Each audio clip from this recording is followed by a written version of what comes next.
Je m'en vais vous conter une histoire fascinante. Oui, aussi fascinante que captivante qu'une histoire peut ressembler. Tout a commencé après la mort de ma mère. Mon père l'aimait. Il l'aimait d'un si grand amour qu'il resta veuf durant 25 ans. 25 ans de solitude. 25 ans de fidélité.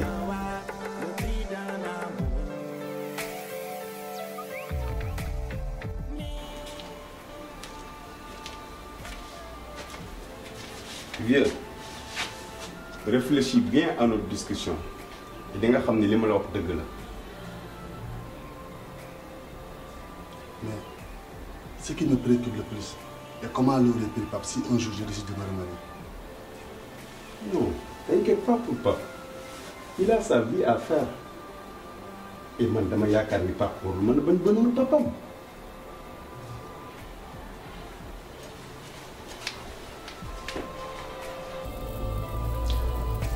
Alioune était un ami à papa. Et ce dernier ne le lâchait pas d'une semelle. Jusqu'à ce qu'il épousa Aïcha.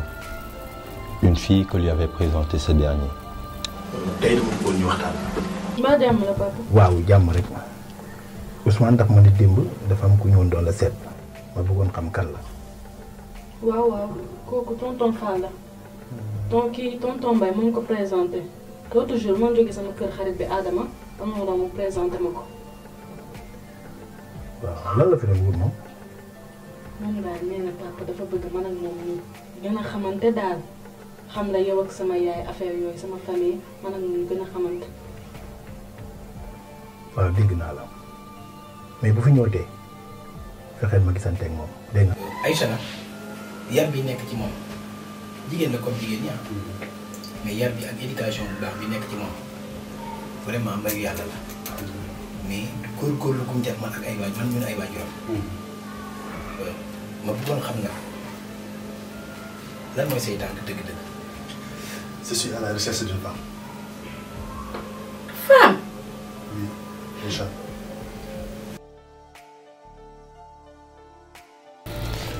Mais ce n'était pas facile pour Alioune et moi. Vous saviez à cause de qui? Diouf ku baax la te ni nga nekk sama xarit noonu la nekk sama xarit te ku yar ay doomam la en tout cas lenn naa la xamal bu fekkente ni jël nga décision pour takk Aïcha vraiment doo ko regretter quoi. yow papa yow loo wax expliquez-moi dafa mel ni sooy wax doo xalaat. da nga dofal lan. dégagé de ma fille yi jot. Aliou, ngay def nii. Eh Binta, allez, vas-y. Mon histoire le jour où je suis devenue ta fille. non mais kii sama moytuwul dinaa ko rey. Ouais, yow. Bon, comme d'habitude, je me laisse expliquer.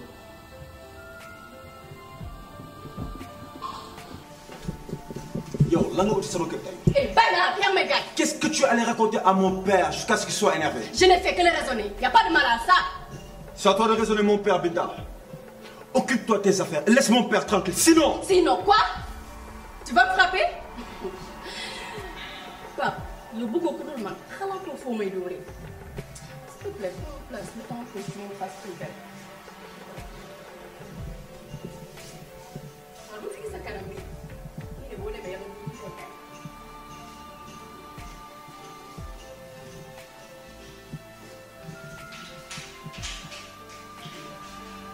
Ah, cette Binta, ma copine.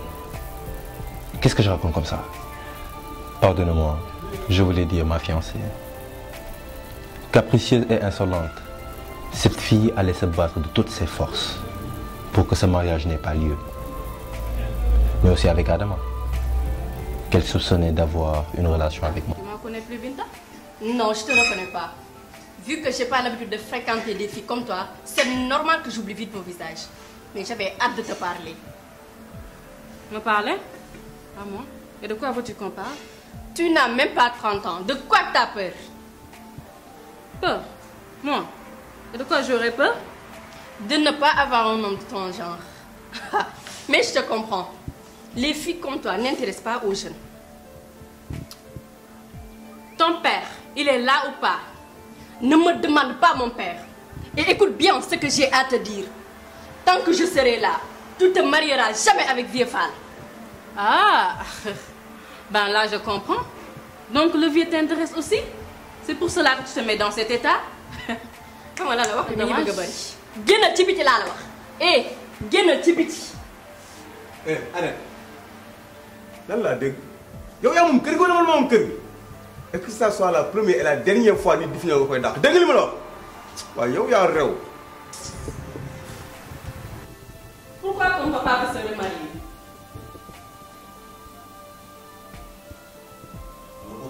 Tu m'as bien entendu. Pourquoi ton papa veut se remarier?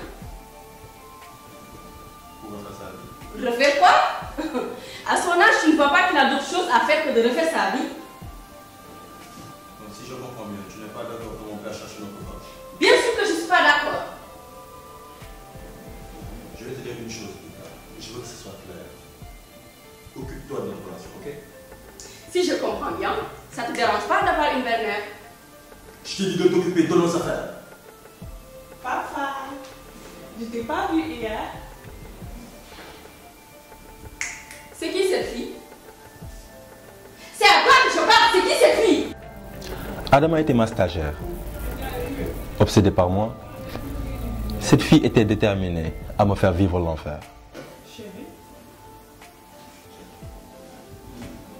Adam, arrête de superchever.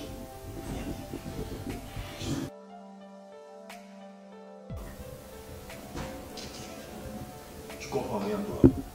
Je ne veux pas avoir de relation avec toi. J'aime une autre femme.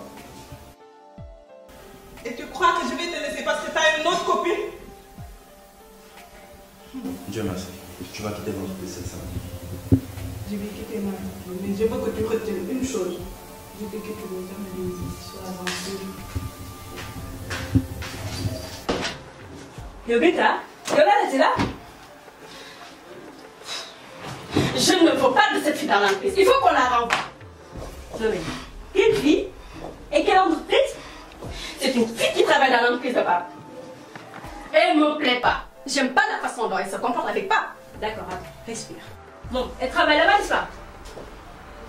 Bien sûr que oui. Et c'est ça qui me dérange. Je veux pas d'elle dans l'entreprise. Non mais yo, tu es folle ou quoi? Mais même une entreprise, yo, y'a comment? Je m'en fous.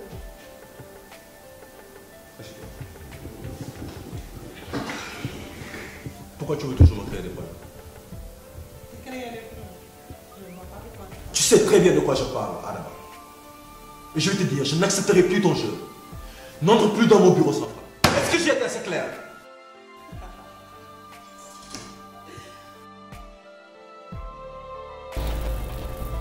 J'avais connu Aïcha au même moment que mon père. Et pour vous dire vrai, j'étais tombé amoureux d'elle. Vous vous imaginez un peu, tomber amoureux de la future femme de mon père. Ironie du sort. Et ce n'était que le début d'une longue série de problèmes.